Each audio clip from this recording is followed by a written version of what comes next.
কিছুদিন আগে পেট্রোল পাম্পের লাইন দেখেছেন? কি বলেছিল? দেশে জ্বালানি সংকট। মাননীয় প্রধানমন্ত্রী সংসদে একটি প্রস্তাব আনলেন, বললেন এই জ্বালানি সংকট মোকাবেলায় 10 জনের একটি কমিটি করি, যার 5 জন হবে সরকারি দলের আর 5 জন হবে বিরোধী দলের। তারপরে কি দেখলাম? লাইন উধাও। তাহলে লাইনটা কিভাবে হয়েছে প্রিয় বন্ধুগণ? এই যারা মিথ্যা কথা বলে বারবার দেশে অস্থিতিশীলতা সৃষ্টি করতে চায়, তারাই এই কৃত্রিম লাইন তৈরি করেছিল বন্ধুগণ। দেশের বিরুদ্ধে ষড়যন্ত্র শেষ হয়নি। আমরা যে 17 বছর মানুষের অধিকার আদায়ের লড়াই করেছি, যারা আমাদেরকে ভোট দিয়েছে, যেমন তাদের ভোটাধিকারের জন্য আমরা লড়াই করেছি, যুদ্ধ করেছি, সংগ্রাম করেছি। যারা আমাদের বিপক্ষে ভোট দিয়েছে, তাদের অধিকারের জন্য কিন্তু আমরা লড়াই সংগ্রাম করেছি বন্ধুগণ। বারবার একটা কথা বলার চেষ্টা করে,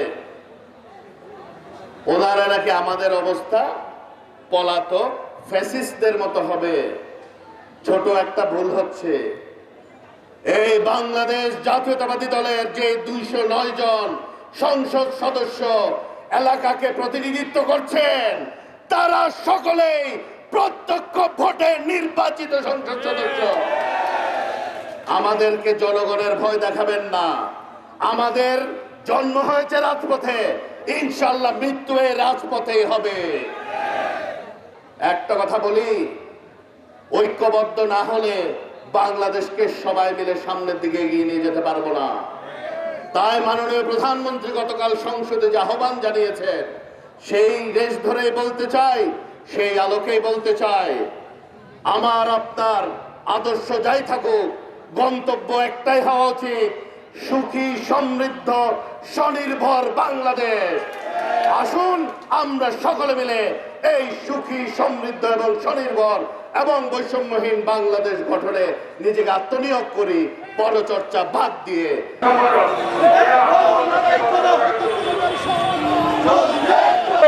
এগিয়ে যাচ্ছে ইনশাআল্লাহ মানুষের এই কল্যাণ যে রাষ্ট্র মধ্য দিয়ে এই বাংলাদেশ স্বনির্ভর বাংলাদেশ সবাইকে আসসালামু আলাইকুম।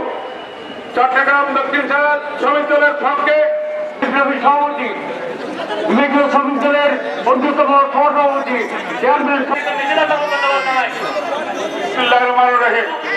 আজকের মেয়াদ দিবসে অনুরোধ করছি।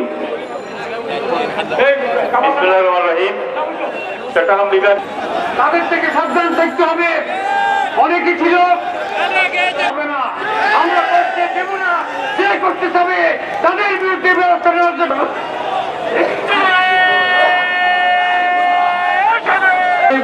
সংক্ষেপে বক্তব্য রাখবেন মনোহর বিএনপি সংগ্রামী যোগদান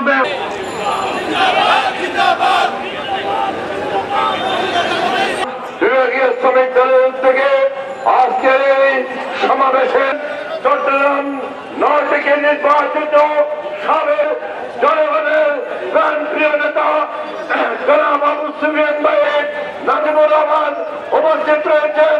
মহানগরী বিএনপির অন্যতম তাদের নেতৃত্বের জন্য সেদিন রাজপথে রক্ত দিয়েছিল, তারা সেদিন রক্ত দিয়ে প্রমাণ করেছিল। শেষ করছে খোদা হবে বাংলাদেশ জিন্দাবাদ।